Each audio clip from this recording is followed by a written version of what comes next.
추수감사절입니다.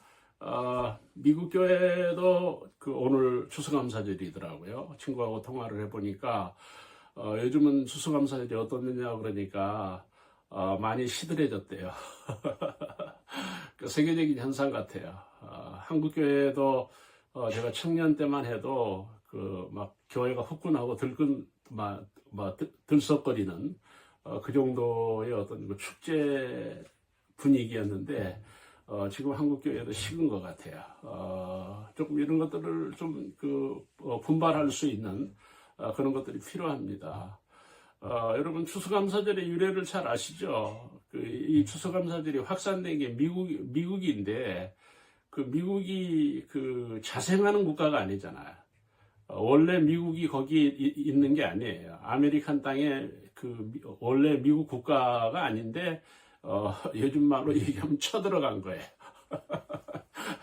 이스라엘이 1948년에 자기네들이 하나님이 자기에게 주셨다는 시온 땅, 지금의 하마스 그쪽을 차지한 거잖아요. 쳐들어가서 차지한 거예요. 마찬가지로 미국이 그런 거예요. 메이플라워를 타고 영국에서 자유신앙을 추구하면서 미지의 땅으로 나갔는데 거기에서 정착을 하고 농사를 짓고 개척을 하고 거기서 놀라운 수확을 거둔 거예요. 그때 하나님 앞에 11월 달에 추수감사절을 드려서 세계교회가 지키는 절기가 된 거죠. 아름답잖아요. 여러분 추수감사절이 뭡니까?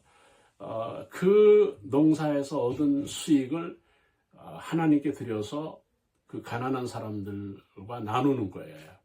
가난한 사람들을 구제하는 거죠.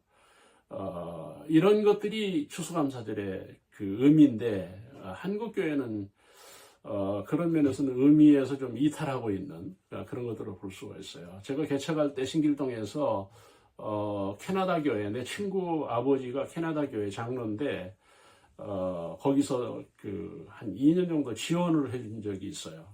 저는 그 교회가 큰 교회인 줄 알았어요. 근데 작은 20명, 30명밖에 안 모인대요. 근데 한 달에 몇 천만 원씩 세계교회에 선교를 하는 거예요. 어떻게 해서 그 자원을 조달했느냐 그러니까 추수감사절에 우리는 교회 다니는 사람이 교회 가잖아요. 교회가 다니지 않는 사람은 성탄절 안 오잖아요. 추수감사절에도 안 오고. 근데 이 미국은 법은 아닌데 그게 전통 문화인데 모든 사람이 다 기독교인이에요. 교회 안 나가도 기독교인이에요. 그래서 이 사람들이 언제 교회 가요? 성탄절이나 추수감사절에는 반드시 가요. 헌금하려고. 감사해서. 그러니까 캐나다 교회가 농촌교회인데 작은 교회예요. 그 작은 교회에 그 지역에 사는 모든 사람들, 이방인, 외국인들까지 다 추수감사를 하는 거예요. 1년 수확을 감사하는 거예요. 그러니까 그 돈이 얼마나 많겠어요. 그래서 세계 선교를 한 거예요. 그게 추수감사절의 의미거든요. 그러면 한국교회는 뭡니까? 한국교회는 추수감사절이 교회 행사예요.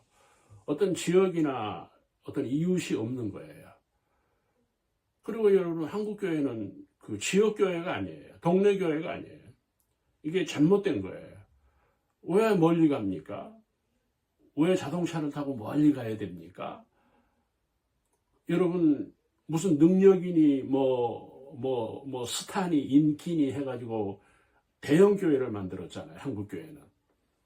그렇죠? 그런데 실제적으로 대형 교회가 좋은 게 아니에요. 동네 교회가 좋은 거예요. 지역 교회가 좋은 거예요. 성경은 이웃 교회를 얘기하는 거예요. 그 지역을 섬기는 교회, 그 지역 사람들을 위하는 교회가 돼야 돼요. 근데 우리나라는 지금 원정을 가잖아. 막 도시에서 도시로 가고 막 다른 동네에서 오고 아주 여의도로 몰려가고 교회는 성장했는데 교회는 부흥했는데 실제적으로 그 부흥과 성장이 이웃과 관계가 없는 거예요. 이웃에게는 유익하지 않는 거예요. 다시 말씀을 드리면 사회적인 교회가 돼야 되는데 비사회적인 교회가 된 거예요.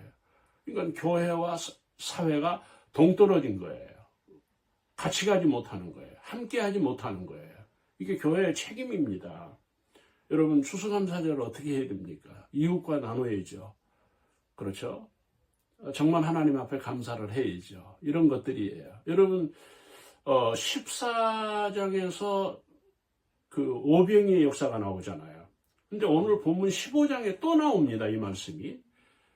그러면 뭐냐? 똑같은 내용인데 왜 또 나왔느냐? 장소만 바뀌더라고요. 14장에서는 빈들이라고 나왔고 15장에서는 광야로 나와요. 그러니까 광야교회고 빈들교회인 거예요. 근데 여러분, 여기서 중요한 거는 먹을 게 없잖아요. 그때 당시에는 뭐 상업이 있는 것도 아니고 어떤 마트가 있는 것도 아니고 어떤 화폐 시대가 아니잖아요. 그러니까 어디를 갈 때는 먹을 걸 다 가지고 다녀야 돼요. 그런데 가지고 오지 못한 사람들이 있고 저녁이 된 거예요. 그런데 제자들이 당황해서 이 사람들을 보내려고 그러는 거예요. 그때 예수님은 이 사람들이 긍휼한 거죠. 이 사람들이 불쌍한 거죠. 이 사람들을 생각하시는 거죠. 그래서 보내자고 하는 제자들에게 너희가 먹을 것을 주라고 한 거예요.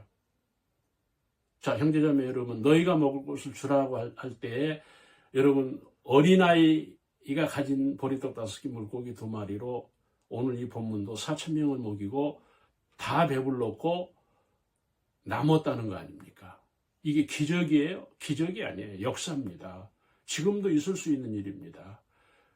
우리가 한국이 주목받는 경제 대국입니다. 에이펙에서도 드러났죠. 다른 나라 사람들이 한국 기업인들과 만나기를 원하는 거예요.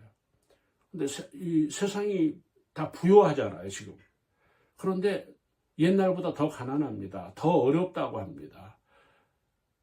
여러분, 경제적으로 부족한 사람들이 더 많다는 겁니다. 경제적인 문제로 시달리는 사람이 더 많다는 거예요. 왜 그렇습니까? 이 광야교회가 보리떡 5개, 물고기 2마리로 먹였다는 거는 나름대로 다 가진 게 있는 거예요. 그렇죠. 한 끼 식사는 가지고 왔을 거 아닙니까? 그렇죠? 그러면 분명히 지금도 교회가 할 수 있는 일이 뭔가 하면 이 이웃을 책임져야 된다는 거예요. 그런 믿음과 사랑이 있어야 된다는 거예요. 그걸 어떻게 합니까? 내 것을 나눌 때에 남는다는 거예요. 한 어린아이의 식사 한 끼가 다 배불리 먹고 남았다는 말씀은 오늘도 나누면 우리가 이웃을 섬기고 지역을 섬기고 사회를 섬기면 다 배불리 먹고 다 잘 살 수 있다는 거예요. 이게 복음이에요. 이게 하나님의 말씀입니다. 근데 안 나누는 거예요. 교회가 기업이 돼가지고 교회가 성장이 목적이고 교회가 부흥이 목표가 돼버린 거예요. 그러니까 교회는 잘 됐고 교회는 부흥이 됐고 교회는 성장을 했는데 이웃과 상관이 없는 거예요. 이웃과 나누지 않는 거예요. 그러면 왜 지역교회가 되지 못하고 동네교회가 왜 되지 못했습니까? 이 지역교회가 돼야 되는데 멀리 가는 거예요. 그러니까 사람들이 이 유대가 안 되는 거예요. 관계가 흐트러진 거예요. 이게 교회의 책임이라는 겁니다. 여러분, 정말 우리가 마음이 있고 사랑이 있고 이웃을 불쌍히 여기는 마음이 있다면 이 교회가 부흥 성장할 게 아니라 그들을 섬기고 그들과 함께 먹고 그들과 나누고 정말 그들을 구제하고 이렇게 되면 다 잘 사는 사회라는 거예요. 다 배불리 먹을 수가 있다는 겁니다. 그런데 다 각자 도생이에요. 자기 것만 먹어야 돼요. 그러니까 교회를 다녀도 가난한 사람이 많아. 교회를 다니면서도 불안한 사람이 많아. 이 교회 책임입니다. 교회가 지역을 책임지고 이웃을 섬기고 먹이고 특히 교회를 다니는 사람에 대해서는 구제하고 이런 것이 바로 추수감사절의 의미라고 하는 것입니다.